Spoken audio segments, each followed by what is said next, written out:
और भी मज़ेदार वीडियो के लिए हमारे चैनल को लाइक, शेयर और सब्सक्राइब करें।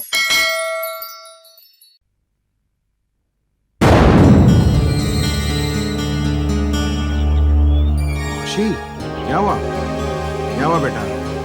घूमना है? हाँ, ठीक है, चल खोल देता हूँ तुझे।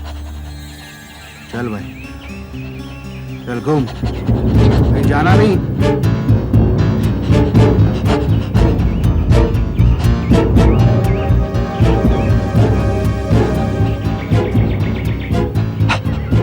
नौशी, क्या हुआ?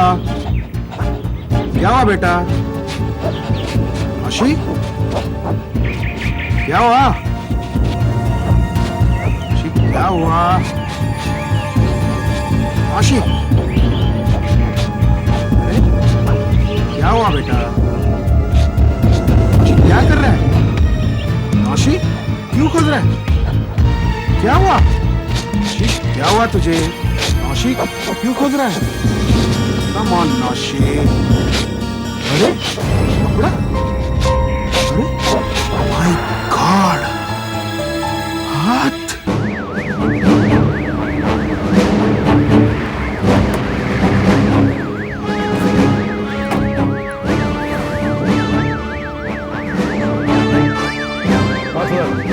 कहाँ पर है?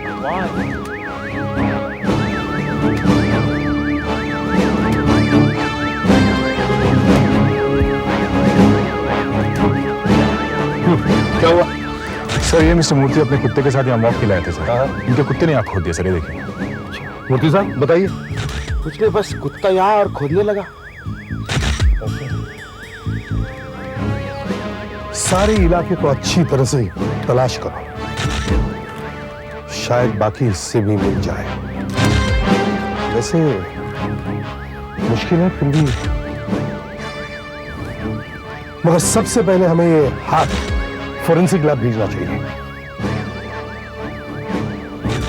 वहीं से काफी कुछ पता चल जाएगा। हाथ काफी सड़ गया है। हाँ, मगर आप जरा ध्यान से देखिए और बताइए।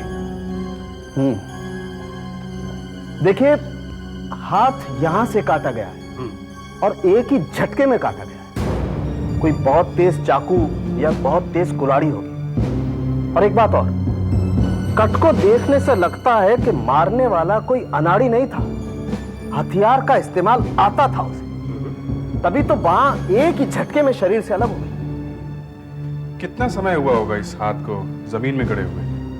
एग्जैक्टली बता पाना तो मुश्किल है, लेकिन इस हाथ की हालत को देखते हुए लगता है कि 2 से 6 महीने के बीच ये हाथ जमीन में गड़ा रहा होगा। 2 से 6 महीने के बीच। अच्छा, ये हाथ किसका हो सकता है? मतलब औरत या मर्द का? एसीपी साहब, इस हाथ के साइज को देख करके तो लगता है कि ये हाथ किसी औरत का हो। अच्छा डॉक्टर साहब, इसकी उम्र क्या होगी? इसकी उम्र, देखो यार, अब तुम पूछोगे इसके जीजा जी का नाम क्या है। अरे डॉक्टर साहब, एक छोटा सा हाथ ले आए और चाहते हो कि मैं इसके पूरे खानदान के बारे में बता दूं? अगर ऐसा ही है तो किसी ज्योतिष के पास जाते, वो सब कुछ बता देते। अरे यार, इतना नाराज क्यों होते? अच्छा छोड़ो, उम्र छोड़ो, ठीक है। अब ये बताओ, क्या इसके फिंगरप्रिंट्स मिल सकते हैं? नहीं, इसके फिंगरप्रिंट्स निकालना बहुत मुश्किल है। क्यों? ये हाथ ज्यादा सड़ गया इसलिए? एसीपी साहब, फिंगरप्रिंट्स निकालने के लिए हमें उंगली को किसी सतह पर दबाना पड़ता है, और ये हाथ इतना सड़ गया है कि दबाते ही इसका मांस फट जाएगा। लेकिन मैं फिर भी कोशिश करूंगा, कोई तरकीब निकालूंगा इसके फिंगरप्रिंट्स निकालने के लिए। डॉक्टर साहब, आप फोन पे बता रहे थे कि आपको कुछ और भी मिला है। जी हाँ,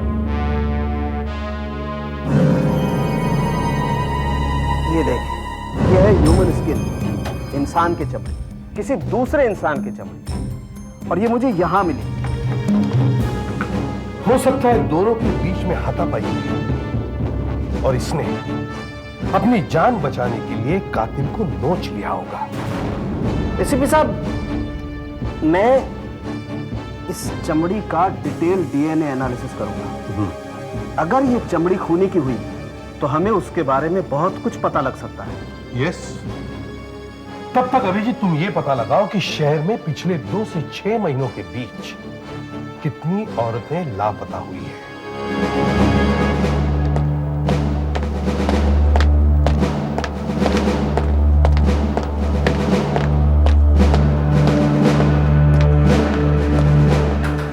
सर, हमने कुछ साड़ी की दुकानों पर पूछताछ की है। उनका कहना है ये प्रिंट काफी आम है, वेरी कॉमन सर। ये साड़ी बेंगलोर में बनती है और इसकी कीमत करीब 900 रुपए है। शहर की तकरीबन हर दुकान पर मिलती है, इसलिए पता करना काफी मुश्किल है कि किसने ली है और किस दुकान से खरीदी गई है। ओह, अभिजीत, और एक बात, ये देखो, मुझे अंदाजा ही नहीं था कि एक साल में इतने सारे लोग लापता हो जाते हैं। और पिछले 6 महीनों में इस शहर में से 95 औरतें गायब हो गई हैं।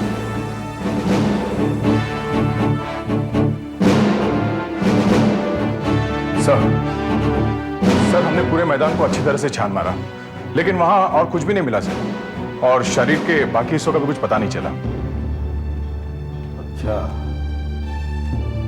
तो इसका मतलब है कातिल ने शरीर के टुकड़े आसपास नहीं गाड़े, दूर दूर गाड़े होंगे, ताकि ना तो बॉडी मिले और ना ही उसकी पहचान हो सके। हमें कुछ ना कुछ करना ही पड़ेगा, वरना इतनी सारी औरतों के बारे में पता लगाते लगाते हमारी उम्र कट जाएगी। जरा वो साड़ी दिखा दो।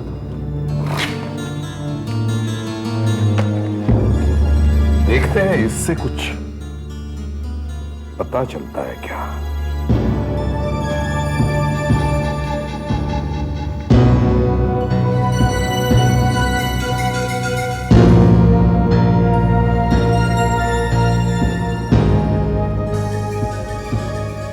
ये क्या है? निशान से लग रहा है सर। क्या सर? जरा ट्रे लाओ।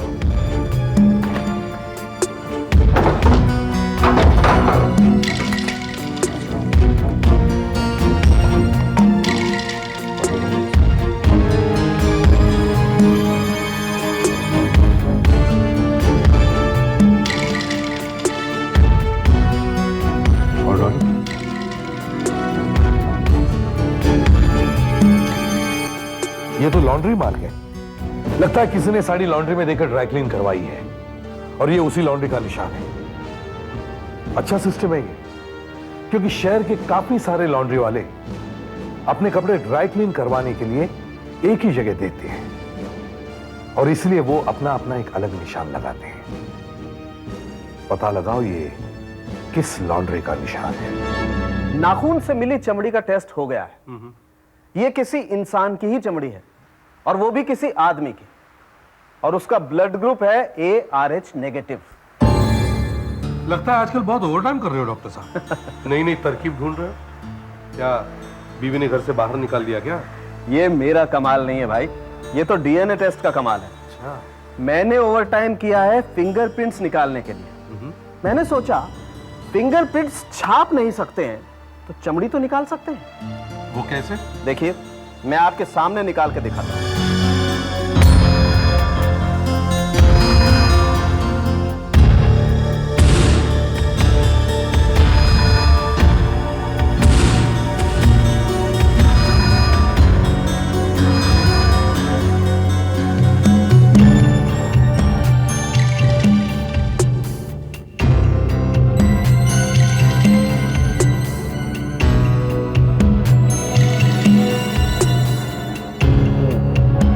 देखिए,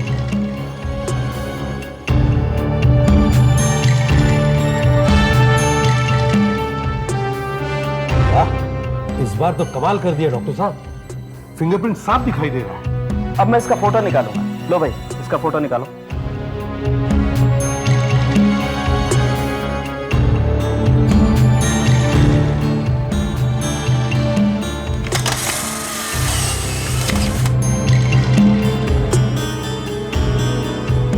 वाह, वेरी गुड, फिंगरप्रिंट एकदम साफ है। बस ऐसे ही मैं दूसरी उंगलियों के प्रिंट भी निकाल लूंगा। एक और ले लो भाई, सेफ्टी के लिए।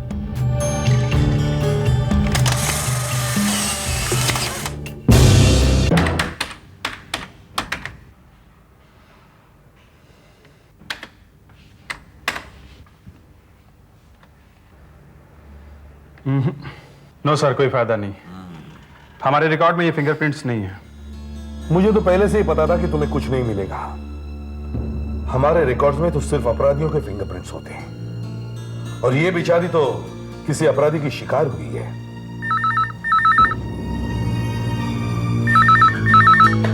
हेलो, हाँ दया बोलो। लॉन्ड्री मिल गई? Very good. कहाँ है? Santacruz East. नाम? Viking laundry. ठीक है, पहुंचता हूं।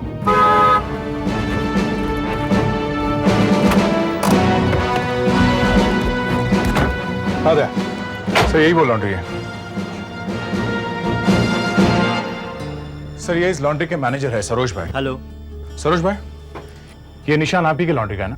जी हाँ, ये निशान हमारी लॉन्ड्री का है, लेकिन ये बताना मुश्किल है कि ये साड़ी किसने यहाँ दी थी, और ये भी बताना मुश्किल है कि कब दी थी। अच्छा, क्यों?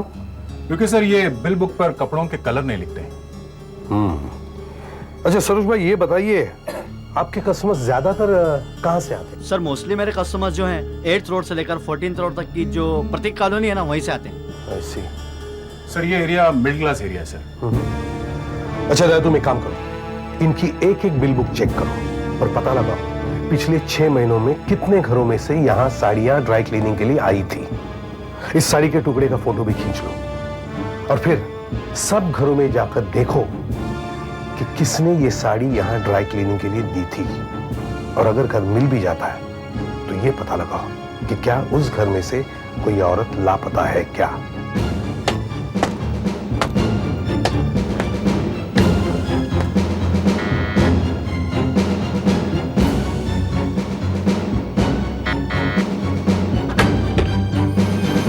Hello madam, CID. सीआईडी? आपको क्या चाहिए? देखिए मैडम, एक रूटीन इंक्वायरी है। आपके पास कभी ऐसी साड़ी थी क्या? नहीं। ध्यान से देखिए। नहीं। हो सकता है आपके घर में किसी के पास हो। ये साड़ी वाइकिंग लॉन्ड्री में ड्राई क्लीनिंग के लिए दी गई थी। मेरी बेटी तो जीन्स पहनती है, सलवार कमीज पहनती है, ऐसी कोई भी साड़ी मेरे पास नहीं है। देखिए, मुझे नीचे से यह पता चला है कि आपके यहाँ एक लेडी रहा करती थी जो करीब 6 महीने पहले यहाँ से चली गई है। ओह, आपका मतलब मीनाक्षी से है? मीनाक्षी? वो मेरी बहन है। 2 साल तक वो यहाँ थी, फिर उसे बैंक से मकान मिल गया, बहुत बड़ा मकान मिल गया, तो वो वहीं चली गई। आप अपनी बहन से कब से नहीं मिली है? यही कोई 2-3 महीनों से। 2-3 महीने? Oh my God. कहीं, एक मिनट, उसका नंबर क्या है? 695 695 221। हाँ, 221। यस। हेलो। हाँ, एक मिनट, आप बात कीजिए। हॅलो, ए मीनाक्षी, हा मी ताई बोलतेय बरं का ग. अगं काय भेट काय आहे तुझा? हा, अगं काय माहिती, इकडे कोणतरी इन्स्पेक्टर का कोणीतरी सीआयडी येऊन उभे राहिलेत आणि मला म्हणतायत की तू कसली ती साडी नेली होतीस म्हणे. अगं काय म्हणून, काय माहिती काय बोलतायत ते, काहीतरी हो. एक मिनट. Hello Meenakshi ji, thank you, sorry for bothering. Thank you madam.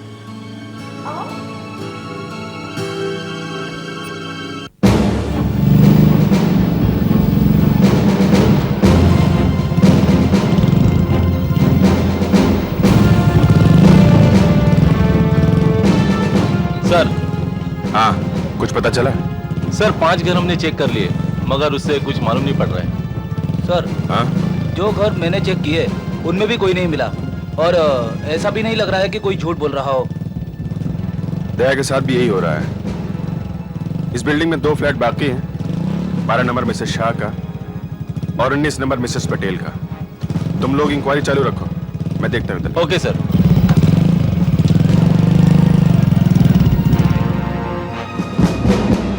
Inspector Abhijeet, CID. Routine inquiry है मैडम, आपसे कुछ पूछताछ करनी थी। इस फोटोग्राफ को ध्यान से देखिए, इसमें ये एक साड़ी का टुकड़ा है। ऐसी साड़ी कभी आपके पास थी क्या? हाँ, ऐसी साड़ी थी तो सही मेरे पास। ग्रेट, ये हुई ना बात। अच्छा, अब आप एक बात बताइए, ये बताइए कि कभी आपके परिवार में से कोई लेडी गायब हुई है क्या? देखिए, मेरे घर में मेरे हस्बैंड है, और मैं हूँ, तीसरा तो कोई है नहीं। पर आप ये सब क्यों पूछ रहे हैं ऑफिसर? देखिए वो सब मैं आपको बाद में बताऊंगा। पहले आप मुझे ये बताइए कि उस साड़ी का क्या हुआ। वो साड़ी आपने वाइकिंग लॉन्ड्री में दी थी धुलने के लिए? हाँ दी थी, पर 7-8 महीने पहले। नए साल के दिन मैंने वो साड़ी पहनी थी, उसके बाद मैंने पहनी ही नहीं। वो क्या हुआ था, न्यू ईयर की पार्टी में हम लोग गए थे और किसी की सिगरेट लग गई थी और इतना बड़ा छेद हो गया था। वैसे दिखता तो नहीं था, लेकिन फिर भी उसके बाद से मैंने वो साड़ी पहनी ही नहीं। तो फिर आपने उस साड़ी का क्या किया? आपने किसी को दे दी वो साड़ी? मेरा मतलब अपनी किसी नौकरानी को? नौकर को तो मैंने नहीं दी, हाँ, मगर मैंने वो साड़ी भांडी वाले को जरूर दी थी। भांडी वाले को? हाँ, आपको मालूम है ना भांडी वाला, जिसको हम पुराने कपड़े देते हैं और बदले में वो हमें नए बर्तन देता है। हाँ मालूम है, लेकिन ये भांडी वाला है कहाँ? हम मिल सकते हैं उससे? आपको कुछ याद है उसके बारे में? हाँ, हमारे एरिया का ही है भांडी वाला। वो कई सालों से आता है और दोपहर के वक्त ही अक्सर निकलता है वो। क्या टाइम होता है? सर 1 बज गए। 1 बज गया, अभी तक आया नहीं।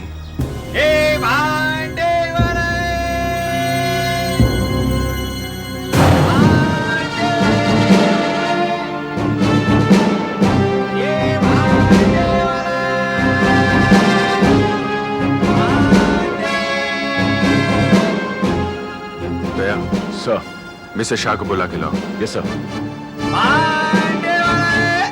बर्तन वाले, रुको वहां। क्या हुआ साहब? 1 मिनट जरा रुको। लेकिन बात क्या है? आइए आइए, देखकर पहचानिए इसे, यही है क्या वो? हाँ, यही है वो, इसी को मैंने वो साड़ी दी थी। और क्या हुआ मैडम? देखो, हम सीआईडी वाले हैं, तुम्हें हमारे साथ ब्यूरो चलना पड़ेगा। घबरा मत बेटा, कुछ नहीं होगा। ले चॉकलेट खा ले, मेरे बापू को क्यों लाए हो यहाँ? बेटे तेरे बापू हमारी मदद करने आए हैं यहाँ पे। हाँ, तू अच्छा बेटा है ना? हाँ, रो मत, ले जितनी चाहे चॉकलेट ले। पहचानते हो इसे? मिसेस शाह ने दी थी 6 महीने पहले। इसमें सिगरेट का छेद था। साहब हमारा तो रोज का काम है साहब, कि बर्तन देते हैं और कपड़ा लेते हैं, लेकिन सारे कपड़े तो हमें याद नहीं रहते साहब ना। लेकिन मेब साहब ने कहा है तो सच ही कहा होगा, ले गए होंगे साड़ी हम साहब। लेकिन साहब बात क्या है? अच्छा, तुम ये साड़ी वाड़ी कपड़े वगैरह जो ले जाते हो उसका क्या करते हो? हाँ बताओ, क्या करते हो? साहब मैं वो करते क्या? वो साहब मैं इसका अच्छा, ये लड़का कौन? मेरा बेटा है साहब। बेटा है? दिमाग कहाँ है? वो अब नहीं साहब। नहीं। क्यों? क्या हुआ उसे? क्या हुआ तुम्हारे? देखो, साड़ी के इस टुकड़े में हमें एक औरत का हाथ मिला है, कटा हुआ, समझे? कटा हुआ हाथ साड़ी में? लेकिन साहब मेरी बीवी को मरे तो 12 बरस हो गए साहब। मेरे बेटे को जन्म देते ही वो चल बची थी साहब।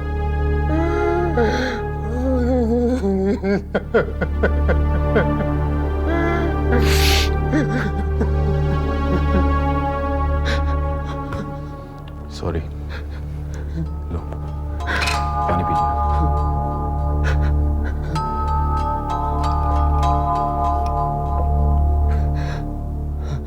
अच्छा देखो,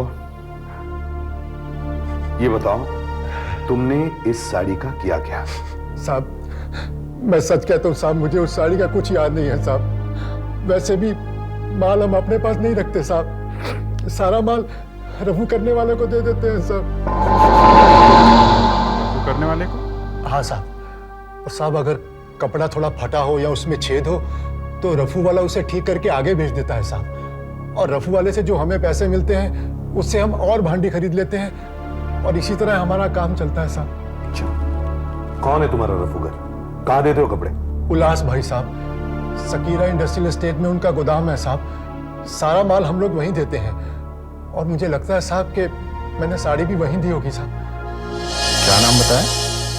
उल्लास भाई। उल्लास भाई। हाँ, मैं उल्लास भाई। आप इस साड़ी के बारे में पूछ रहे हैं ना? जी हाँ। देखो साहब, हमारे यहाँ 20-30 भांडी वाले कपड़े लेकर आते हैं। हम कपड़े की कंडीशन देखते हैं और उनको 5 रुपया 8 रुपया तक दे देते हैं। देखिए, ये साड़ी अच्छे कंडीशन में थी, सिर्फ जरा सा छेद था सिगरेट का। अच्छी कंडीशन में थी तो फिर उसको रफू करके हमने आगे बेच दी होगी। अगर ज्यादा फटा होता था तो हम उसको फैक्ट्री वाले को बेच देते हैं, वो लोग उसका फटका बनाते हैं। डस्टर। अच्छा, और ये बाकी के कपड़े कहाँ बेचते हैं आप? हम लोग सीधे सीधे थोड़े ही बेचते हैं। अरे हम लोग तो सप्लायर है साहब, सप्लायर। हम ये कपड़े हॉकर्स को बेचते हैं। वो ये कपड़े लेके सीधे कांदिवली पहुंचते हैं दावर रोड पर। वहाँ हर हफ्ते एक बाजार बढ़ता है ना, बस वहीं से खरीद लेते हैं गरीब लोग सस्ते में, जो गोरेगांव और बोरीवली के बीच में रहते हैं। इसका मतलब है साड़ी दावर रोड से किसी के घर पहुंची, वहां उसके टुकड़े हुए और एक टुकड़े में वो कटा हुआ हाथ लपेटा गया। मैंने आपको दिखाया था ना कि इस हाथ की उंगलियों में नेल पॉलिश लगी हुई। वो नेल पॉलिश काफी हल्की क्वालिटी, सस्ते किस्म की, ऐसी जो कि जनरली फुटपाथ वगैरह पे बिका करती है।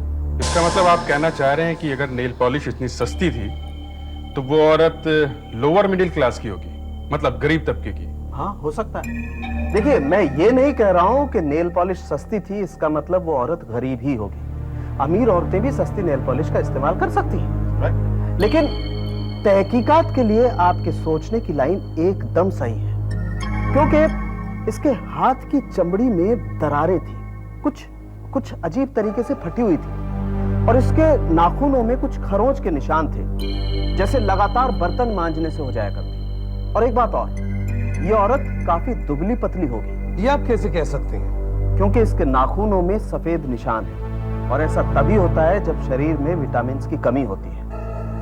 शायद एनीमिक भी होगी, और इसकी उम्र 28 से 50 साल के बीच में होगी। इसका मतलब जिस लापता औरत की हमें तलाश है उसकी उम्र 28 से 50 के बीच में होगी।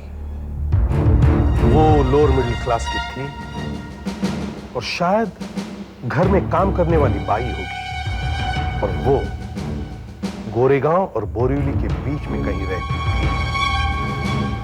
सर, डॉक्टर सालुंखे ने तो इस बार कमाल ही कर दिया। इतना सब कुछ पता कर लिया। सर, बोरीवली से गोरेगांव के एरिया के बीच में 49 औरतें ऐसी हैं जो 14 महीनों से लापता हैं। इनमें से 15 ही ऐसी हैं जो हमारी तलाश के लिए फिट बैठती हैं, और इन सब की रिपोर्ट पुलिस में लिखाई गई है। अच्छा, तो ये सब लोग उनके रिश्तेदार हैं? यस सर, यही वो लोग हैं जिन्होंने रिपोर्ट लिखाई थी। पूछताछ चल रही है। अरे सर, इन 15 में से 3 औरतें लापता होने के 2-3 दिन बाद वापस आ गई थी, पर इन लोगों ने पुलिस को खबर नहीं की सर। ये रहे वो लोग। ओह, क्यों भाई, वापस आ गई ना? चलो मुबारक हो, लेकिन बता तो दिया करो। यही बाकी की 12? सर, बाकी इन सबको साड़ी दिखाई है और कसकर पूछताछ भी की है सर, पर मुझे नहीं लगता मरी हुई औरत का इनसे कोई रिश्ता है। एक्चुअली 12 में से 11 ही ऐसे हैं जो लोग यहाँ पर आए हुए हैं। एक मिसेस कार्तिक हैं जो यहाँ नहीं आई हैं। उन्होंने 4 महीने पहले अपनी नौकरानी के लापता होने की पुलिस में रिपोर्ट लिखवाई थी। हम उन्हें फोन तो कर रहे हैं, लग नहीं रहा, शायद फोन खराब है। अच्छा, लेकिन उनका एड्रेस तो होगा फाइल में? Yes sir. चलो उनके घर जाकर पूछताछ करते हैं। जी हाँ, मैंने ही कंप्लेंट लिखवाई थी। मेरे यहाँ काम करने वाली बाई कहीं गायब हो गई है। मेरे यहाँ वो बर्तन और सफाई किया करती थी। कब से गायब हुई है वो? 15 जून से वो नहीं आई है। वैसे तो कई बाइयां आई और गई, लेकिन अपने 24 दिन की पगार छोड़ के कोई जाती है क्या? तो माला अपनी तनख्वाह लेने आई ही नहीं। ये तो बड़ी अजीब बात है। इसीलिए तो मुझे उसकी ज्यादा फिक्र हुई। वैसे वो बड़बड़ बहुत किया करती थी, बताती थी कि उसके ससुराल वाले उसे बहुत मारते पीटते हैं। क्या उसका पति? नहीं, वो तो बेचारा शादी के 1 महीने बाद ही निमोनिया से मर गया था, इसीलिए उसके ससुराल वाले उसे कोसते रहते हैं। वैसे उसके शादी को 5-6 साल हो गए थे। पति के मरने के बाद क्या वो ससुराल में ही रहती थी? जी। आपको इतना सब कुछ मालूम है तो आपने उसके बारे में उसके घर जाके पूछताछ क्यों नहीं की थी। मैंने यहाँ के और भाइयों से उसके बारे में पूछताछ की थी और फिर मैं उसके घर भी पहुँच गई। यही उत्तम नगर झोपड़पट्टी में रहती है वो। लेकिन उसके ससुराल वालों ने मुझसे सीधे मुंह बात भी नहीं की। अच्छा, क्या बोला उन्होंने? कहने लगे कि माला से मेरा अब क्या मतलब है। बस फिर कुछ दिनों बाद आके उसके बच्चे हुई पगार लेके गए। अच्छा, जरा इस फोटोग्राफ को ध्यान से देखिए। माला के पास ऐसी कोई साड़ी थी क्या? हाँ थी तो सही, ऐसी एक साड़ी उसके पास। अच्छा, क्या वो नेल पॉलिश लगाती थी? हाँ, वैसे वो थोड़ी बंठन कर ही रहती थी। एक दो बार तो मैंने उसे अपना परफ्यूम लगाते हुए भी पकड़ा था। आप हमें माला का पता दीजिए जल्दी से। हाँ, नवरंग चौल, खोली नंबर 64, उत्तम नगर। हमें क्या पता कहाँ चली गई माला, अब वो यहाँ नहीं रहती। आपकी बहू है और आप लोगों को पता नहीं वो कहाँ गई? देखिए साहब, जब तक उत्तम जिंदा था वो हमारी बहू थी। मनहूस आते ही हमारे बेटे को खा गई। अब पता नहीं कहाँ दफा हो गई 3 महीने पहले से। अरे ये आप क्या कर रहे हैं? उसका कोई सामान है, कपड़े वगैरह? अरे यही पड़ा होगा, बहुत सब सामान तो हमने फेंक दिया उसका। अच्छा, उसकी ऐसी कोई चीज जिसे उसके जाने के बाद आप लोगों ने हाथ नहीं लगाया हो? मतलब कोई ट्रंक, कोई बॉक्स वगैरह? अब कहा ना साहब, कुछ नहीं, सब फेंक दिया ना हमने। सब फेंक दिया हमने। सब फेंक दिया साहब। लेकिन आप लोग माला के बारे में इतना क्यों पूछ रहे हैं? नहीं, आखिर मामला क्या है? मामला छोड़ो, ये बताओ कि कोई चीज है कि नहीं, बस। 1 मिनट, मैं बताती हूँ। क्या है? उसके सिंगार का डब्बा पड़ा है, और क्या? सुना आपने? श्रृंगार का डब्बा। अरे पति के मरने बाद कुछ श्रृंगार करता है क्या? लेकिन उसे तो ऐसी हवा लगी कि बस कुछ मत पूछो। ये क्या रहा? हाथ मत लगाइए, बस यही से बताइए कहाँ है? ये क्या है?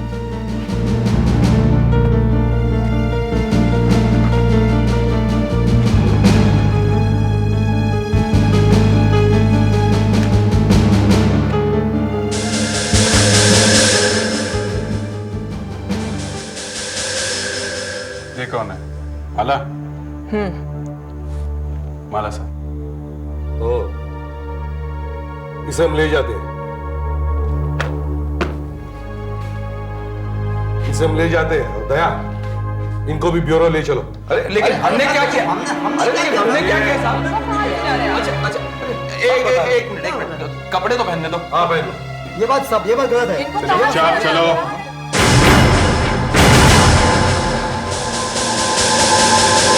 पर निशान तो बहुत सारे हैं, लेकिन एक भी क्लियर नहीं है। लेकिन इस शीशे पर मुझे एकदम क्लियर निशान मिल रहा है। ये देखिए। तो क्या आपने इस हाथ के फिंगरप्रिंट्स के साथ ये मैच करके देखे? जी हाँ एसीपी साहब, ये देखिए, ये फिंगरप्रिंट्स इस हाथ के हैं और ये फिंगरप्रिंट्स इस शीशे से निकाले, दोनों एकदम मैच करते हैं। तो इसका मतलब है ये हाथ इसी लड़की का है। दया, उन दोनों को अंदर ले आओ। ये आप हमें कहाँ ले? हमें कहाँ ले आए? नहीं, लेकिन अब हमने किया क्या साहब? देखिए, आइए आइए आइए, इधर आइए, यहाँ खड़े हुए। साहब हमें क्यों बुलाया यहाँ? हमने ऐसे क्या किया साहब? और ये देखिए, घबराइए मत, हमें एक छोटी सी जांच करनी है आपके खून की और चमड़ी की, बस। चमड़ी की जांच लेगी साहब? हाँ बस ये साहब, हमने तो ऐसा थोड़ी सी चमड़ी लेनी है। ये सब क्या? कुछ नहीं होगा, बस थोड़ी सी।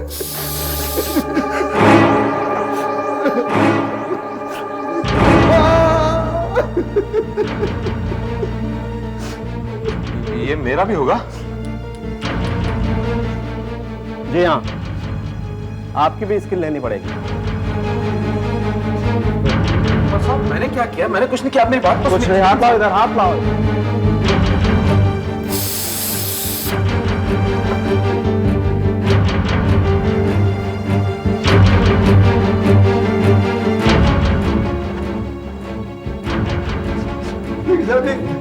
किस लिए? अभी सब पता चल जाएगा। दया, काम होने के बाद इन्हें ऑफिस ले आना। बस मुझे भी आधा घंटा लगेगा इसकी जांच करने में। क्या? माला मर गई? ये आप क्या करें साहब? हमने हमने हमने ही मारा साहब उसे, हमने नहीं मारा साहब, नहीं मारा। देखो, हमें एक खेत में कटा हुआ हाथ मिला है, साड़ी के टुकड़े में लिपटा हुआ, समझे? और हमें ये मालूम है कि वो कटा हुआ हाथ तुम्हारी बहू माला का है। देखिए साहब, हमने माला को नहीं मारा, बिल्कुल नहीं। हमने तो आज तक उसे हाथ तक नहीं लगाया। खून करने का तो बकवास मत करो। हमने पड़ोसियों से सब पता कर लिया है। उन्होंने अक्सर तुम्हारे घर से माला के चीखने चिल्लाने की आवाजें सुनी है। बहुत पीटते थे ना तुम उसे? माला ने अपने मालकिन को ही बताया था कि तुम लोग उसे बहुत मारते थे, समझे?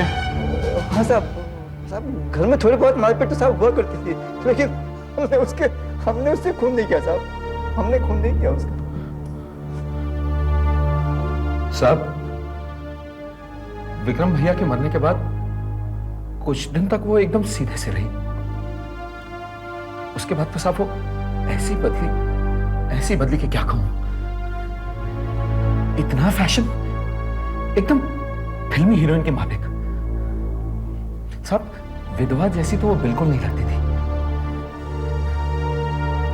फिर मैंने उसे, एक दो आदमी उसे बातचीत करते देखा, तब मुझे बहुत गुस्सा आया था साहब। बस यही बात है साहब, यही बात थी, लेकिन हमने उसके अंदर नहीं की साहब, नहीं किया हमने उसके अंदर। जल्दी ही पता चल जाएगा।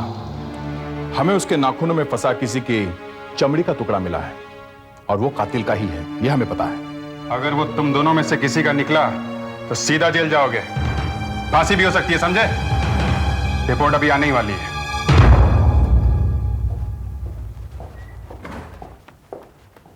हाँ डॉक्टर साहब, कुछ मिला आपको? एसीपी साहब, इन दोनों में से किसी की भी ना तो चमड़ी मैच होती है ना ही ब्लड ग्रुप। इन दोनों का ब्लड ग्रुप है BRH नेगेटिव, जबकि खूनी का ब्लड ग्रुप है A पॉजिटिव। माला ने जिस आदमी को खरोंचा है वो इन दोनों में से कोई नहीं हो सकता। तेरा लाख लाख शुक्र है भगवान, हमने आपसे साहब पहले ही कहा था कि हम बेकसूर हैं। अच्छा ये बताओ, तुमने माला को किससे बात करते हुए देखा है? कौन है वो, कहाँ रहता है, सब कुछ बताओ।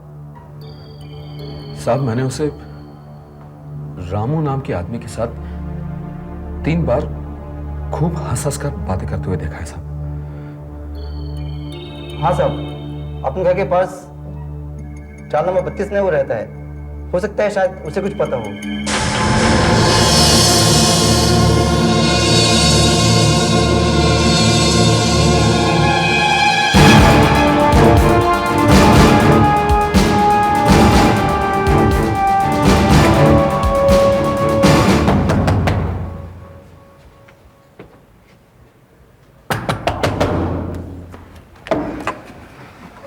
रामू तो ये?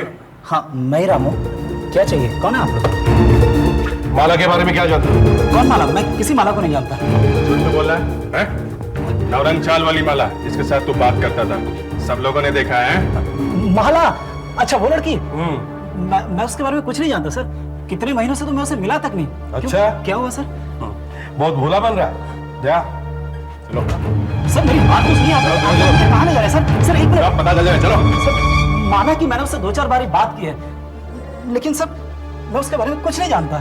जानता नहीं तो बात कैसे कर जाता है? सर वही मुझसे बात करने आती थी, वो जब भी आती थी वीरू के बारे में पूछती थी, कहाँ है वो, कब आएगा वो।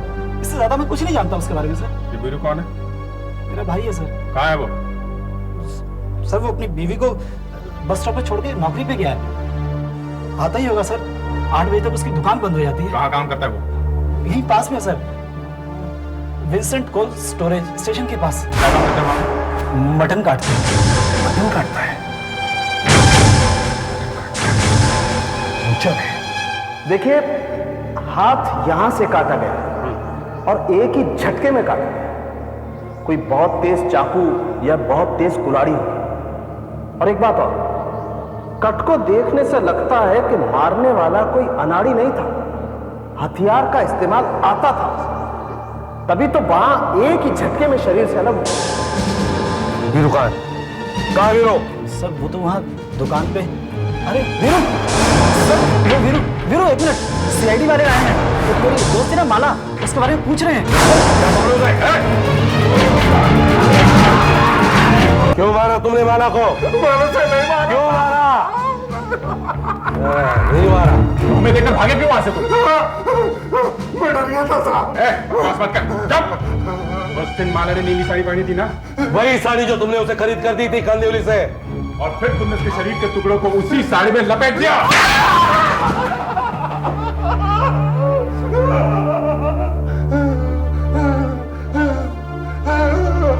वो कटा हुआ हाथ तो हमें मिला, मगर बाकी के टुकड़े कहाँ हैं शरीर के? कहाँ फेंके तुमने? नदी में या कहीं गाड़ दिए? नहीं मारा साहब। नहीं मारा? क्यों मारा तुमने उसे? हाँ? वो तुमसे शादी करना चाहती थी ना, मगर तुम शादीशुदा थे, इसलिए तुमने उसे। तुम बदनामी से बचना चाहते थे कि तुम्हारा नाम एक विधवा के साथ जोड़ा जा रहा है ना? मैं मानता हूँ साहब, मैंने खून किया साहब। मैं तो उससे मजाक में मिल लेता था साहब, पर वो तो मेरे गले पड़ गई थी साहब। मैं भला उससे शादी कैसे कर सकता था? मेरी शादी तो हो चुकी है, और फिर उस रात अचानक वो मेरी दुकान पर आ गई, अपना घर बार सब कुछ छोड़कर मेरे साथ रहने हमेशा के लिए। मैं उसे कहा था साहब, मैं डर गया था साहब। मैंने सोचा कि क्यों न इस सिरदर्द को हमेशा के लिए खत्म कर दूं। मैंने अपना मटन काटने का छुरा उठाया और एसीपी साहब, स्किन टेस्ट और ब्लड रिपोर्ट लाया हूं। माला के नाखूनों में जो चमड़ी का टुकड़ा था वो इस आदमी की चमड़ी से मैच करता है, और इसका ब्लड ग्रुप भी सेम। यही आदमी खूनी है एसीपी साहब। डॉक्टर साहब पता है, इसने अपना जुर्म कबूल कर लिया है। वीरू, माला को बेरहमी से कत्ल करने के जुर्म में मैं तुम्हें गिरफ्तार करता हूं।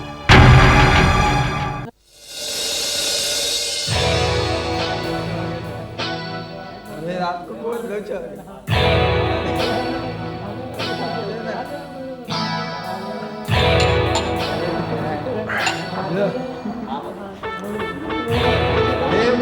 कुछ और लाऊं?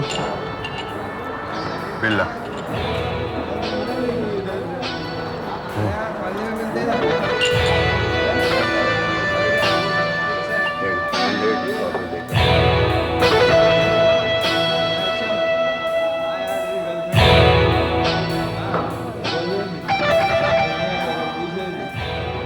टोटल में कोई गलती तो नहीं है ना? नहीं साहब, 2 बार चेक किया, 2 बार।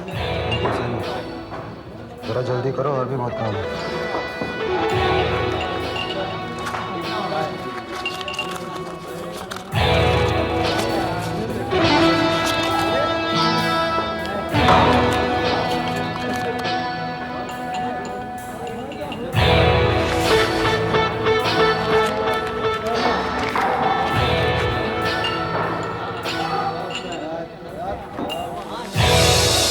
एसीपी साहब का फोन आया था सुबह, कह रहे थे कि दिल्ली से अगले हफ्ते तक वापस आ जाएंगे।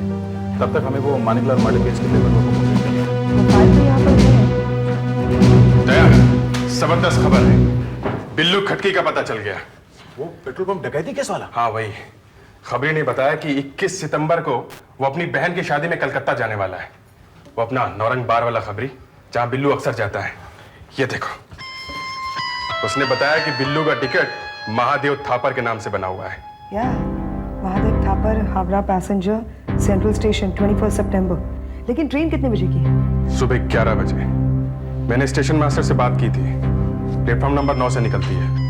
वहां पे तो हमें बहुत सावधानी बरतनी होगी। जरा सी भी लापरवाही बहुत खतरनाक साबित हो सकती है। कहीं गोली वोली चल गई तो? बिल्लू बिना हथियार के चलता भी नहीं है। ये रेलवे स्टेशन का नक्शा है। ये हावड़ा एक्सप्रेस इस प्लेटफॉर्म नंबर 9 पर आएगी। उस समय यहाँ पर 8 नंबर खाली रहता है, क्योंकि यहाँ पहली गाड़ी 12 बजे आती है दिल्ली से।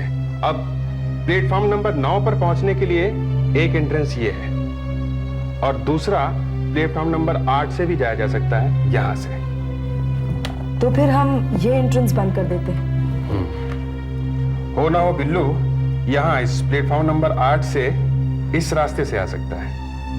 उस वक्त हम यहाँ पर उसका इंतजार कर रहे होंगे। रेलवे वालों से बात कर लो, उनके स्टाफ की जगह हम लोग वहां रहेंगे।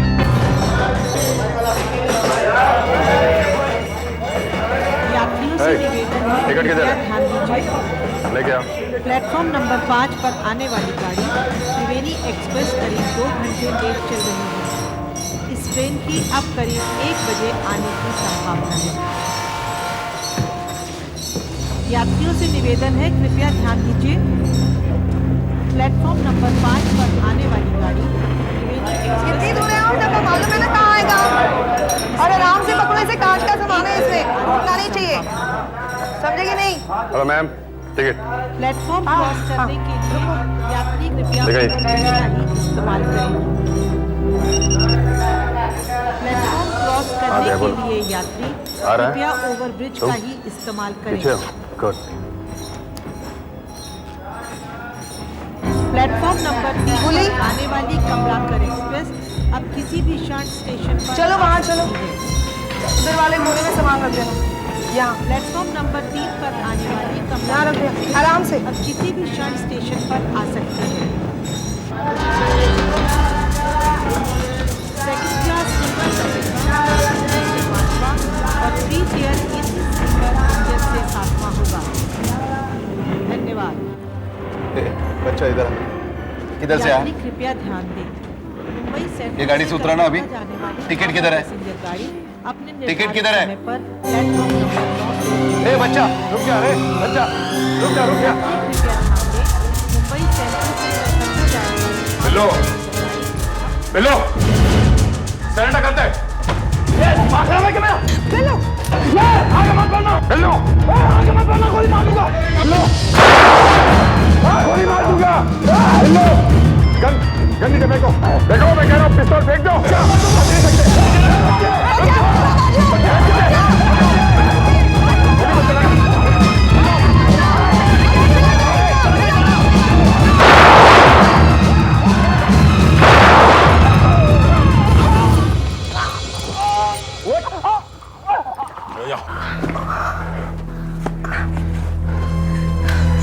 सर आप ठीक तो है? हाँ मैं ठीक हूँ। ये लड़का बीच में आ गया इसलिए गोली नहीं चला सका। कौन है ये? सर ये लड़का डेक्कन एक्सप्रेस से अभी उतरा है, इसके पास टिकट नहीं है और ये अकेला है, और इसको टिकट मांगने के लिए रोका तो ये भाग गया। अच्छा, कौन है तुम्हारे साथ बेटे? कोई भी नहीं है? बेटा कोई तो होगा तुम्हारे साथ, तुम अकेले आए हो ट्रेन में? मेरे साथ कोई भी नहीं है।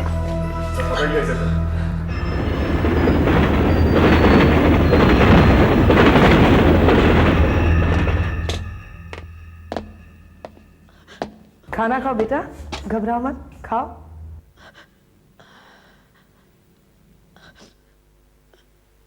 अच्छा एक बात बताओ, तुम्हारा नाम क्या है? मनोहर, लेकिन माँ मुझे प्यार से मनु बुलाती थी। मन्नू, कहाँ से आए हो? कसारी से। कसारी? ये कहाँ है? मालूम नहीं। कोई बात नहीं, खाना खाओ। अच्छा ये बता बेटे, कसारी में रेलवे स्टेशन है? हाँ। ये डेक्कन एक्सप्रेस से आया है जो मैंगलोर से चलती है। हो सकता है ये कसारी कहीं बीच में पड़ता हो, छोटा सा गांव या शहर होगा। मैं ट्रेन का रूट चेक करता हूँ, देखता हूँ रास्ते में कसारी कहाँ पड़ता है। ठीक है।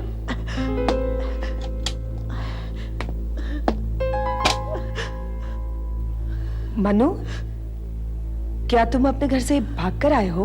हाँ। क्यों, एग्जाम में फेल हो गए? नहीं। किसी से झगड़ा किया? नहीं। किसी ने तुमसे कुछ कहा? नहीं, मुझे किसी ने कुछ भी नहीं कहा। कोई है ही नहीं मेरा। अम्मा थी, वो भी चली गई। क्या हुआ तुम्हारी माँ को?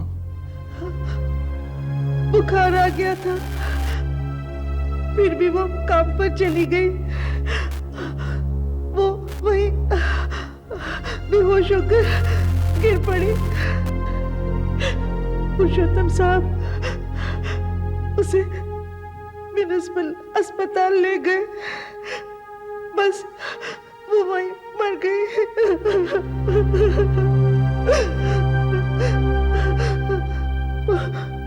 5 दिन हो गए। रो मत बेटे, लो पानी पी लो। फिर क्या हुआ बेटा? पुरुषोत्तम साहब ने कहा कि मैं उनके साथ रह सकता हूँ, मगर दादी जी तंग करती थी, उनको मेरा उधर रहना पसंद नहीं था, बार बार गुस्सा करती थी, कहती थी कमरा चाहिए, बस मैं वहां से भाग आया। क्यों? तुम्हारा यहाँ कोई है? हाँ।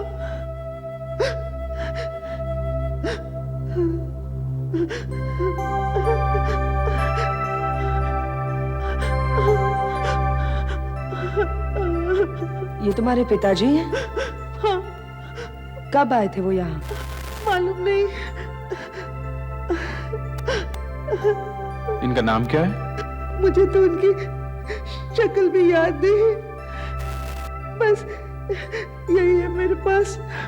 मैं बहुत छोटा था जब वो यहाँ आए थे, अम्मा कहती थी वो यहाँ है, बस मैं उनको ढूंढने यहाँ चला आया।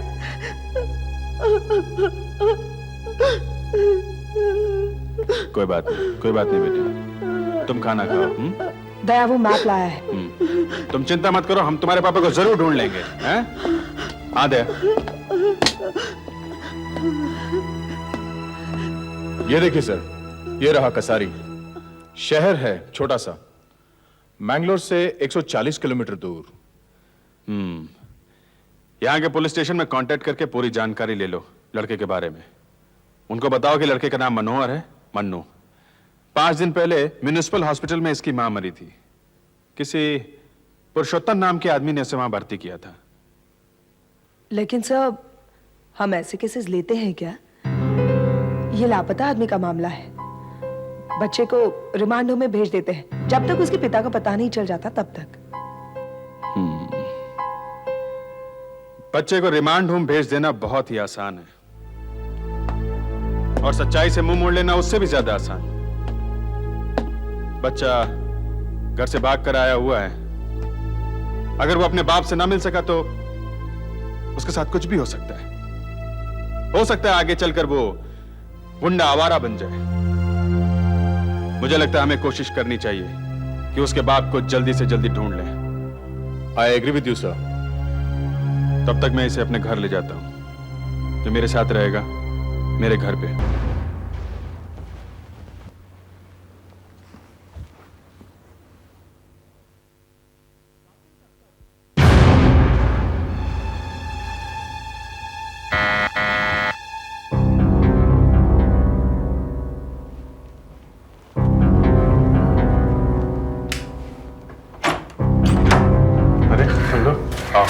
मैं मन्नू के लिए कुछ कपड़े लेकर आई हूँ।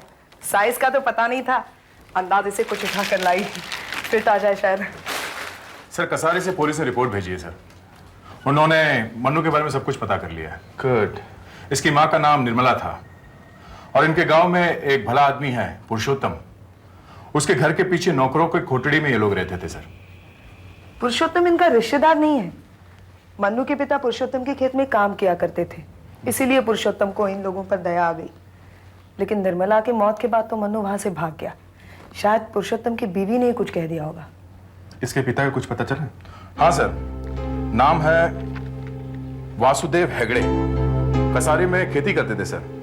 7 साल पहले मुंबई आया था, तब मन्नू सिर्फ 3 साल का था सर। उसने जो आखिरी चिट्ठी मुंबई से अपने घर भेजी थी, उसमें उसने जापान जाकर पैसे कमाने की बात लिखी थी। और तभी उसने अपनी वो तस्वीर भेजी थी। उसके बाद ना तो कोई चिट्ठी लिखी, ना पैसा भेजा। इसीलिए मन्नू की माँ को काम करना पड़ा सर। 7 साल से बिछड़ा हुआ है ये अपने पिता से, और उन्हें ढूंढने इतनी दूर यहाँ चला आया। अगर ये इसी शहर में है तो हम उसे ढूंढ निकालेंगे सर।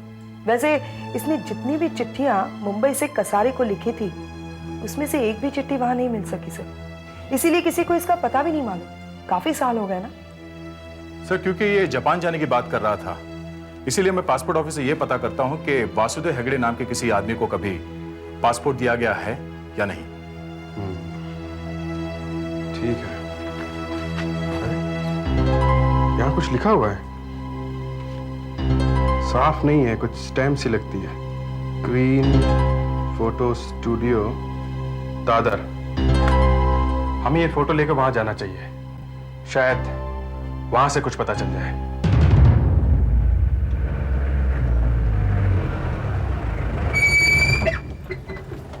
अरे मन्नू, आओ।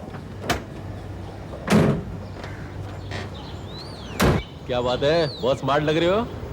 ये मन्नू के पापा की फोटो की कॉपीज करा लाया हूँ। मन्नू के पास जो फोटोग्राफ थी ना, उसी की जेरॉक्स करा ली है। ओरिजिनल फोटोग्राफ देना नहीं चाहते हैं ये। क्यों, पुलिस पर भरोसा नहीं है? मेरे पास एक ही फोटो है और कुछ भी नहीं। अगर ये भी खो गई तो मैं क्या करूँगा? ऐसे कैसे खो जाएगी बेटे, हम लोग हैं ना, CID। अच्छा, वो पासपोर्ट ऑफिस से कुछ पता चला? यस सर, वासुदेव हेगड़े नाम के किसी भी आदमी को वहां से पासपोर्ट नहीं दिया गया है और ना ही कोई वीजा।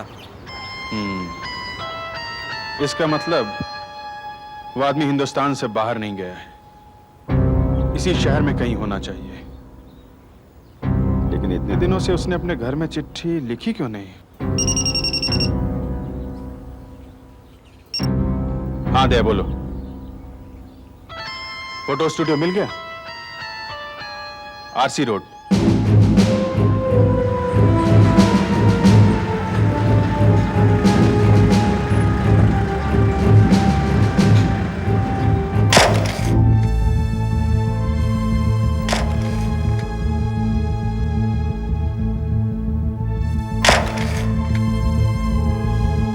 आइए सर। हाँ दया। सर, ये है मिस्टर मंगलदास, इस स्टूडियो के मालिक। देखिए, जहां तक हमें मालूम है, ये फोटो 93 में ही ली गई थी। 93। और सर, एक बात हमारे लिए बहुत अच्छी है, आपने पिछले सारे रिकॉर्ड्स रखे हुए हैं। हाँ, लेकिन सर हम कस्टमर को नेगेटिव नहीं देते, क्योंकि सालों साल बाद जब वो आते हैं तो उसी नेगेटिव से फोटो बना देते हैं। अच्छा, लेकिन वो नेगेटिव आपको मिलता कैसे? बहुत सीधा है, बस थोड़ी मेहनत करनी पड़ती है। जी। वैसे हमारे पास सभी सालों का रिकॉर्ड है। कब खींची गई थी फोटो? 93 में। 93। एक मिनट। 92। हाँ, ये रहा 93 का रजिस्टर। इसमें 93 में जितने भी फोटोग्राफ्स खींचे गए थे, सभी के नाम है। अच्छा। क्या नाम बताया था आपने? वासुदेव हेगड़े। वासुदेव हेगड़े। रवि सालवी, रमेश पटेल, नीलेश, मितेश, रिकी, एनी, कृति, आशीष व्यास, कमल, बबीता, डॉक्टर सलूजा, ओम प्रकाश, सुनीता, संगीता, सतीश। हाँ, ये रहा वासुदेव हेगड़े। 4 जून को खींची गई थी ये फोटो। विस्टा एम्प्लॉयमेंट सर्विस से आए थे। करीब 10 लोग थे और जापान जाने के लिए आए थे। जापान? लेकिन पासपोर्ट ऑफिस वालों का कहना है कि वासुदेव हेगड़े नाम के किसी आदमी का पासपोर्ट उन्होंने कभी बनाया नहीं। क्या एड्रेस लिखा है? ये Vistas employment services, park road. चलो इस एड्रेस को ढूंढ निकालते हैं। एड्रेस तो यही है, मगर ये तो कोई कैसेट की दुकान लगती है। अंदर चलकर देखते हैं। Yes, can I help you? जी, हम CID से आए। Yes, what can I do for you? यहाँ पर पहले एक एम्प्लॉयमेंट एजेंसी हुआ करती थी, विस्टास एम्प्लॉयमेंट सर्विसेज के नाम से। क्या आप हमें उसके बारे में कुछ बता सकते हैं? हाँ, इस नाम की कोई कंपनी तो थी यहाँ पर, लेकिन उसे बंद हुए काफी टाइम हो गया। मेरे ख्याल से 1993 में बंद हो गई थी। उसी के बाद हम यहाँ पे हमने दुकान शुरू की है। अच्छा, वो एजेंसी बंद क्यों हो गई थी? शायद कुछ पुलिस केस हुआ था। काफी लोगों को नौकरी दिलाने के बहाने से लूटा था उन्होंने, और शायद उसके ओनर को जेल भी हो गई थी। शायद इसीलिए वासुदेव जापान नहीं पहुंच सका, क्योंकि उसे बेचने वाला तो खुद ही जेल पहुंच गया। क्या आप हमें उसका नाम बता सकते हैं? शायद कैलाश वर्धन नाम था उनका। कैलाश वर्धन। दया, पता करते हैं कि ये कैलाश वर्धन किस जेल में है।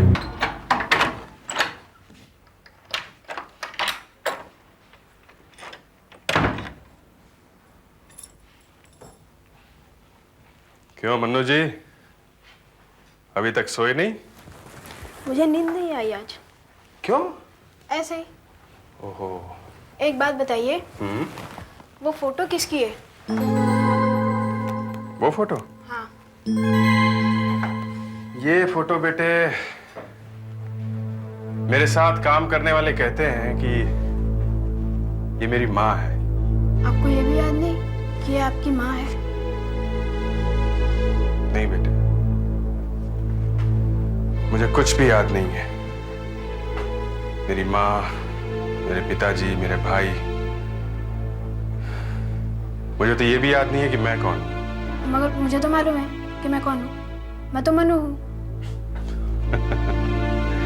हाँ, ये तो मुझे भी मालूम है कि तुम मन्नू हो। अच्छा बेटा, तुम्हें याद है कभी बचपन में पिताजी ने तुम्हें गोद पे उठाया हो, कभी तुम उनकी पीठ पे चढ़े हो, उनके साथ खेले हो? नहीं, बिल्कुल नहीं। कभी कभी मैं अपनी आंखें बंद कर कर याद करने की कोशिश करता हूँ, मगर मुझे कुछ तो याद नहीं आता। बस पिताजी का एक धुंधला सा चेहरा दिखाई पड़ता है। मैं तो जब आंखें बंद करके याद करने की कोशिश करता हूँ, मुझे तो कुछ भी दिखाई नहीं देता। क्या आपके माँ बाप आपको छोड़कर चले गए थे? नहीं बेटे, वो मुझे छोड़कर कभी नहीं गए। वो तो मैं ही हूं जो सब कुछ भूल गया। मैं बहुत कोशिश करता हूं सब कुछ याद आ जाए, लेकिन कुछ भी याद नहीं आता, कुछ भी दिखाई नहीं देता। सिर्फ अंधेरा ही अंधेरा।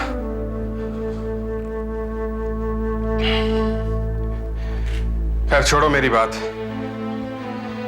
लेकिन मैं तुमसे वादा करता हूं कि मैं तुम्हें तुम्हारे पिता से जरूर मिलवाऊंगा। चाहे वो जहां कहीं भी हो, चाहे जितना भी समय लगे, लेकिन मैं तुम्हें तुम्हारे पिता से जरूर मिलवाऊंगा, ताकि तुम्हें मेरी तरह कभी रोना ना पड़े। कैलाश, ये उन आदमियों में से एक है जिसे तुमने जापान में नौकरी दिलाने का वादा किया था जून 93 में। इसके बारे में हमें कुछ बता सकते हो? हो सकता है कि उन आदमियों में से एक हो। मुझे याद नहीं है, बिल्कुल याद नहीं है। ठीक से याद करो। इसे तुमने जापान भेजने का वादा किया था। कहां मिले थे तुम इससे? उसके बाद ये आदमी कहां गया? क्या पता था इसका? इतना टाइम जेल में रहा, अब तो मुझे किसी का शक्ल याद नहीं है, बिल्कुल याद नहीं है। अरे अपनी जिंदगी भर की कमाई कोई किसी अनजान आदमी के कहने पर लुटा दे तो इसमें मैं क्या कर सकता हूं? अगर बकरा कसाई के दरवाजे पे खुद आ जाए तो इसमें उसकी क्या गलती? अरे मेरे हाथों तो इतने आदमी बेवकूफ बन चुके हैं कि मुझे तो खुद भी याद नहीं है। सर, जब कैलाश को जेल भेजा गया होगा तब पुलिस ने उसके ऑफिस का सारा सामान हिरासत में ले लिया होगा, तो वो सामान पुलिस के गोदाम में ही होना चाहिए sir. You are right sir, हम वही चल के देखते हैं। चल।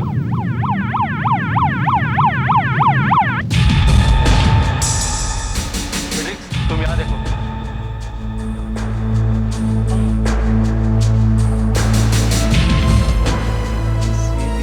नहीं, ये भी नहीं।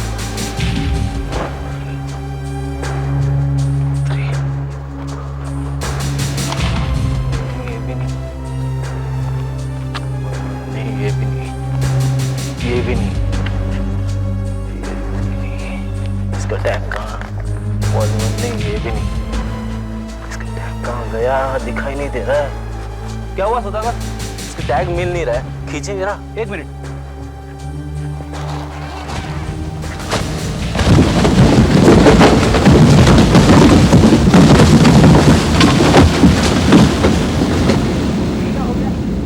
ये क्या कर दिया यार? Sorry sir. अब इनमें से कैसे ढूंढेंगे सर? एक काम करो, एक एक बोरी चेक करो और इधर देते जाओ। ठीक है सर। देखो। नहीं है। नहीं है? ये नहीं है सर। नहीं है।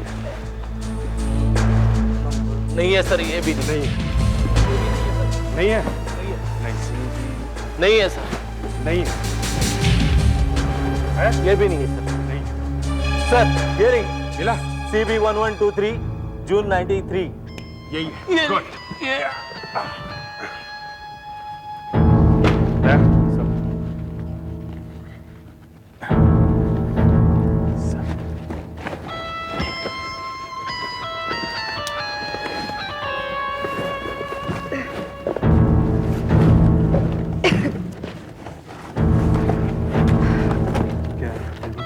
ये देखिए sir, cheques, stamp duty papers, employment agency की रिसीट्स, ये पासबुक्स, फ्लाइट टिकट सर ये देखिए, पासपोर्ट्स। कैलाश वर्धन ने जबरदस्त चक्कर चलाया था सर, ये देखिए। सर, ये वासुदेव का फाइल मिल गया? हाँ सर, ये देखिए रसीद सर, 10,500 रुपए की। वासुदेव से लिया गया था सर, कैलाश वर्धन ने लिया था। और ये है अपॉइंटमेंट लेटर, ये बायोडेटा। 1992 में लेथ ऑपरेटर के काम किया था स्वराग मिल्स में परेल। उसके बाद बाइकला में टेक्सटाइल्स में काम किया था सर, मार्को टेक्सटाइल्स में। और ये अपॉइंटमेंट लेटर है सर। ये अपॉइंटमेंट लेटर नकली है। ऐसे नकली अपॉइंटमेंट लेटर बना के कैलाश वर्धन ने न जाने कितने लोगों को ठगा होगा। इसके बायोडाटा में पता क्या है? ये सर। 15 कोलीवाड़ा चौल, साइन।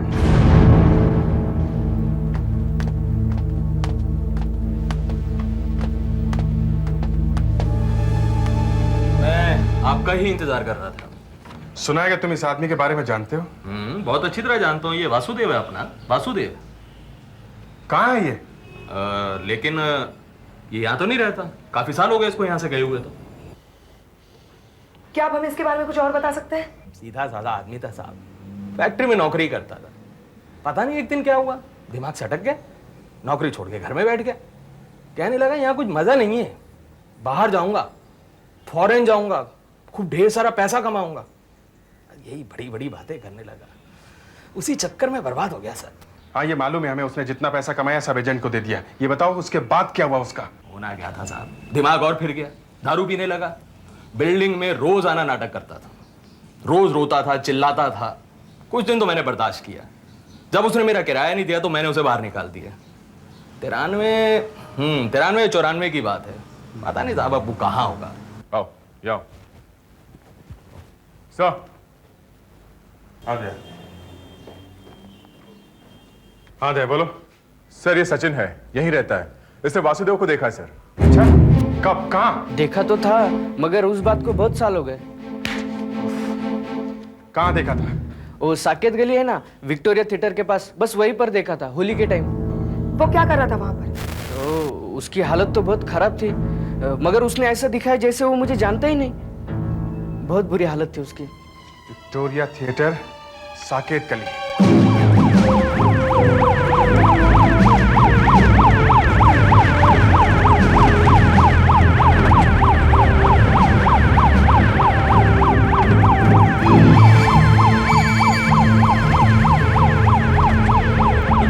रुक जाओ, ये पुलिस की रेड नहीं है, घबराओ मत, रुक जाओ, भागो मत, रुक जाओ, एक मिनट, रुक जाओ, घबराओ मत,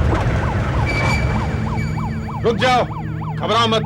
हमें आप लोगों से कुछ पूछताछ करनी है। देखो, इस फोटो को देखो ध्यान से, घबराओ मत, आगे आओ। देखो, इधर आओ। इनमें से कोई इस आदमी को पहचानता है? देखो इसे। ये इसी इलाके में रहता था। इसका नाम वासुदेव है, ठीक तरह से देखो। कोई पहचानता है? क्यों पूछ रहे हैं इसके बारे में आप? देखिए, घबराइए मत, हमें इस आदमी की मदद करनी है। हम इस आदमी की भलाई चाहते हैं, समझे आप? इस फोटो को ध्यान से देखो, ठीक से देखो इस फोटो को। इस आदमी के बारे में जो कुछ भी जानते हो हमें बता दो। क्या जानते हो इसके बारे में? हाँ, वो यही रहता था, यानी 4 साल पहले। यही रहता था? भीख मांगता था वो? नहीं, भीख नहीं मांगता था, वो कचरा भी नहीं कभी उठाता था। हाँ, रात को वक्त यहाँ आता था, हमारे साथ बैठता था और कभी कभार खाना लाता था और खाता था हमारे साथ। तो फिर कहाँ गया वो? क्या हुआ उसे? क्या बोलूं साहब, एक दिन पुलिस की रेड पड़ी और उसको लेके गए साहब। पुलिस की रेड? क्यों ले गए उसे? क्या बताऊं साहब, कुछ चोरी का मामला था। चोरी का मामला? ये इलाका लांडे चौक पुलिस स्टेशन के अंडर आता है।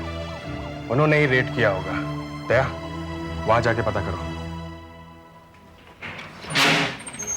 ये लो बेटे, और किताबें लाया हूं तुम्हारे लिए। पुरानी वाली पढ़ी? ये सब तो ठीक है, मगर आप मेरे पिताजी को कब ढूंढेंगे? ढूंढेंगे बेटे, बहुत जल्दी ढूंढ लेंगे। हाँ दया, सर, ये सब इंस्पेक्टर सुरेश पलांडे चौक पुलिस स्टेशन से। ये वासुदेव के बारे में जानते हैं? Hello sir. हेलो। मैंने उसे 4 साल पहले गिरफ्तार किया था। सेंटा क्रूज में एक डकैती पड़ी थी, उसमें उसका भी हाथ था। अच्छा, इंस्पेक्टर सुरेश, आपको अच्छी तरह याद है उस डकैती में इस आदमी का हाथ था? जी सर, बिल्कुल था। वैसे वो कोई पेशेवर चोर नहीं था सर। उसे तो चोरी का माल खरीदना बेचना भी नहीं आता था। बस कुछ लोगों ने हमें उसका हुलिया बताया और हमने उसे पकड़ लिया। बाद में उसके फिंगरप्रिंट्स भी मैच कर गए और वो गिरफ्तार हो गया। ओह, तो ये काम शुरू कर दिया था उसने बाद में, चोरी। एनीवे इंस्पेक्टर सुरेश, फिर क्या हुआ? जेल तो हुई होगी उसे? जी हाँ मैम, मगर कोर्ट में गवाही देने के बाद से मैंने आज तक उसे दोबारा नहीं देखा। मैं पता करता हूँ, उसे किस जेल में भेजा गया है। Thank you inspector, thank you very much. अजीब कहानी है ना, कहाँ कहाँ नहीं ढूंढ रहे हम उस आदमी को, और मिला कहाँ? पुलिस की हिरासत में। पर बड़े अफसोस की बात है कि वो जेल में है। पर चलो, अपने मन्नू के पिताजी मिल तो गए। हाँ भाई मन्नू, हमने वादा किया था ना कि तुम्हारे पिताजी को ढूंढ लेंगे। बहुत जल्दी अब तुम उनसे मिलने वाले हो। अच्छा? हाँ। वासुदेव हेगड़े 1 हफ्ता पहले ही जेल से छूट चुका है। वो अब कहाँ गया होगा ये तो मालूम नहीं। हाँ, मैंने सुधीर को बुलवाया है। वो उसके साथ ही उसकी कोठरी में बंद था, 112 में। क्या बात है वार्डन साहब? ये सीआईडी के ऑफिसर्स हैं, ये तुमसे कुछ पूछना चाहते हैं। क्या हुआ साहब? देखो, हम वासुदेव हेगड़े के बारे में पूछना चाहते हैं। वासुदेव? अरे वो तो अभी अभी छूटा है। फिर से कोई लफड़ा कर दिया क्या उसने? नहीं, ऐसी कोई बात नहीं। क्या तुम्हें पता है कि वो अब कहाँ गया होगा? वो तो मेरे को मालूम नहीं साहब, लेकिन वो मेरे को बोला कि बहुत दिनों से अपने घर वालों को कोई चिट्ठी नहीं लिखा था। वो वैसे चिट्ठी लिखता था वो, लेकिन लिखने के बाद फाड़ देता था। बोलता था घर वालों को क्या बोलूं कि मैं जेल में हूं। उसने कभी अपने गांव कसारी जाने की बात की थी क्या? कसारी का तो कुछ पता नहीं साहब, लेकिन हाँ वो एक बात बोलता था साहब कि वो अपने घर खाली हाथ नहीं जाएगा। वो बोलता था कि घर जाने से पहले ढेर सारा रुपया कमा के जाएगा। ठीक है, ले जाओ इसे। साहब, अपन एक बात पूछता है, आप लोग ये सब काहे को पूछता है? देखो, ये वासुदेव का लड़का मनोहर है। कुछ दिनों पहले इसकी मां मर गई, इसलिए बिल्कुल अकेला हो गया है बेचारा। कसारी से अपने पिता को खोजने यहां आया है। वासुदेव का बेटा?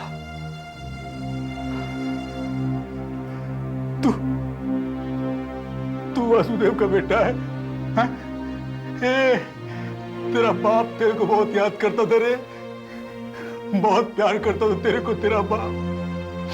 पर फिक्र नहीं, अपन है तेरे साथ, अपन है। साहब, एक बात अपन आपको बोला नहीं साहब। क्या है, अपन खाली पीली किसी को तकलीफ में नहीं डालना चाहता था, लेकिन जल्दी बताओ साहब। वो वासुदेव छूटने से पहले 125 नंबर वाले रघु के साथ बहुत बातचीत करता था साहब। वो रघु जिसको 12 साल की लगी ना साहब, उसी का साथ पता नहीं क्या क्या बात करता था साहब। पर साहब, आप अपुन का नाम नहीं लेना साहब। क्या है, रघु बहुत खतरनाक आदमी है साहब। आप अपुन का नाम नहीं लेना। 125 नंबर वाला रघु? किसने आपसे कहा ये सब बकवास? मैं वासुदेव को ठीक तरह से जानता नहीं, सिर्फ 1-2 बार मिला था, बस यूं ही दुआ सलाम के लिए। वासुदेव जेल से छूटने वाला था और फिर वो बहुत सारे पैसे कमाना चाहता था। हो सकता है तुमने ही उसे किसी चोरी वोरी के काम के बारे में बता दिया हो। मैंने कहा ना साहब, मैं कुछ नहीं जानता उसके बारे में। बेकार में खाली पीली, क्या जमाना आ गया है, जेल में भी पुलिस वाले चैन से जीने नहीं देते। चुपचाप बता दे कहाँ है वासुदेव, समझा? मुझे नहीं पता साहब। ये बस बहुत हो गया। सीधी तरीके से बता दे कि वासुदेव को तूने किस काम पे लगाया, नहीं तो सब। देखो रघु, तुमने यहाँ सिर्फ अभी 4 साल काटे और 8 साल तुम सरकारी मेहमान हो यहाँ पर। क्यों खामखा अपना जीना हराम करना चाहते हो? और मेहमानों की खातिरदारी कैसे की जाती है हम अच्छी तरह से जानते हैं।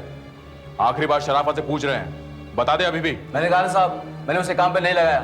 वो मुझसे बार बार कहता था कि उसे बहुत सारा पैसा कमाना है। मैंने उसे सिर्फ एक आदमी का पता दिया था। कौन है वो आदमी? उसका नाम नारू है। नारू? वो मलाड का मिडनाइट बार वाला? हाँ जी हाँ, मैंने वासुदेव को उसके पास भेजा था। सर नारू एक छटा हुआ बदमाश है। वो छोटे छोटे बच्चों से चोरी चकारी करवाता है। 2-4 बार अंदर भी जा चुका है सर। वो ऐसे लोगों की तलाश में रहता है जिनके पास कोई काम नहीं होता, जो पैसों के लिए कुछ भी करने को तैयार हो जाते हैं।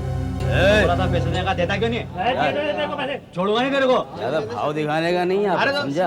तो इसको समझाओ आप। चल यार, पैसे लेके क्या यार, मेरे को पैसे दे।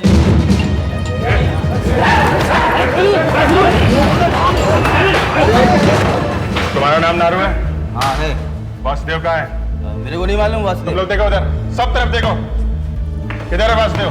मेरे को कुछ नहीं मालूम कौन वासुदेव किधर है, मेरे को नहीं मालूम है। वासुदेव हेगड़े अभी कुछ दिन पहले जेल से छूटा, रघु ने भेजा तुम्हारे पास। मेरे को नहीं मालूम है। तुमको नहीं मालूम है? ना, मेरे को नहीं मालूम। नहीं मालूम है? आप क्या कर रहे हैं? याद आया? नहीं, मेरी बात सुनिए आप। याद आया? ये याद आया? अरे अब आया? क्या कर रहे हैं आप? सर ये देखिए, ये सब हमें पीछे वाले कमरे में मिला है। ये सारे सबूत नारू को गिरफ्तार करने के लिए काफी होंगे। ये रही जुए की और रेस की रसीदें सर। और सर पीछे एक स्टोर रूम भी है, वहां पे टीवी, वीसीआर, म्यूजिक सिस्टम, बहुत सारा सामान पड़ा है सर। और अगर हमने उन सब सामान का सीरियल नंबर चेक किया तो वो 100% चोरी का ही निकलेगा। वासुदेव कहाँ है? मैं बताता है साहब। वो यहाँ आया था, उसको पैसे चाहिए थे। मैंने उसको कहीं नहीं भेजा साहब, बस सिर्फ बताया। क्या बताया? वो ज्वेलर है ना राकेश नाथ, हाँ। उसका नौकर यहाँ आया था दारू पीने के लिए। अच्छा। वो किसी से कुछ बता रहा था कि उसका मालिक 2 दिन के लिए घर से बाहर जा रहा है, 11 तारीख को। घर पे कोई नहीं रहेगा, खाली रहेगा घर। तुमने वासुदेव को वहां भेज दिया चोरी करने के लिए? मैंने उसे वहां नहीं भेजा साहब, मैंने तो सिर्फ बताया उसे कि वो घर 2 दिन खाली रहेगा बस। उसके बाद उसने क्या किया मुझे नहीं मालूम साहब। अच्छा, अगर वासुदेव पकड़ा जाता है तो वो तो गया अंदर, क्योंकि वो तो पहले से सजा याफ्ता मुजरिम है। और अगर चोरी कर लेता है तो माल का 50-50। यही प्लान था ना तुम्हारा? हैं? राकेश नाथ का घर कहाँ है? बैंड स्टैंड पर, मरीना बंगलो, 18th रोड।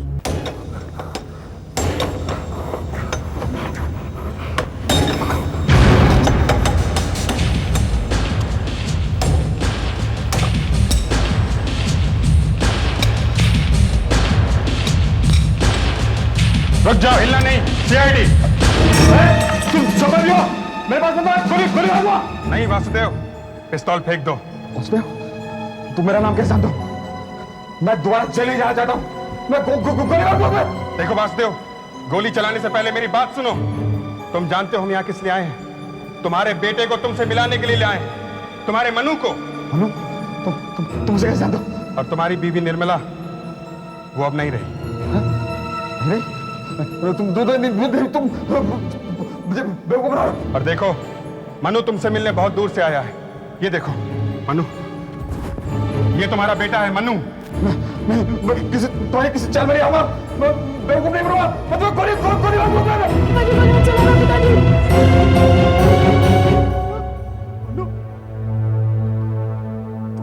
मेरा बेटा है।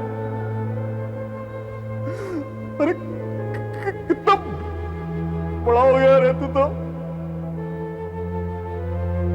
आप मुझे कितना बड़ा हो गया तू, कितना बड़ा हो गया रे तू तो। क्या तेरी माँ को, सब मेरा ही कसूर है, सब मेरा ही कसूर है। मैं तुम सबका गुनाहगार हूं, मुझे माफ कर दे। माफ कर दे, माफ कर दे।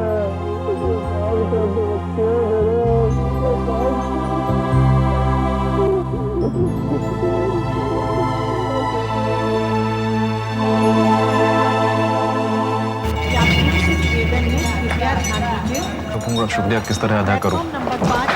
आप लोगों ने मुझे मेरे बेटे से मिलवाया इतने सालों के बाद।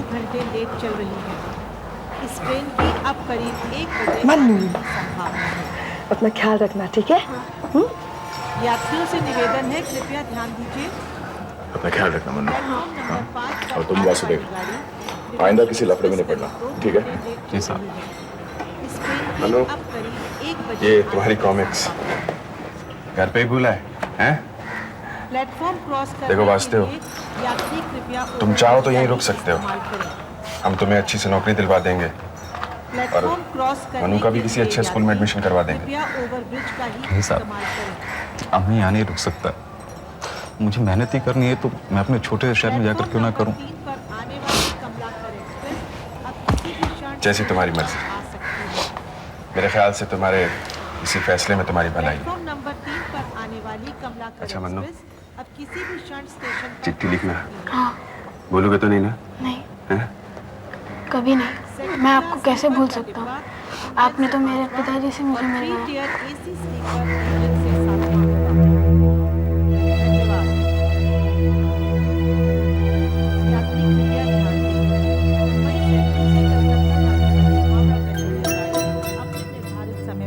प्लेटफॉर्म नंबर 9 से छूटेगी। वहीं सेंट्रल से कलकत्ता जाने वाली हावड़ा पैसेंजर गाड़ी अपने निर्धारित समय पर प्लेटफॉर्म नंबर 9 से छूटेगी।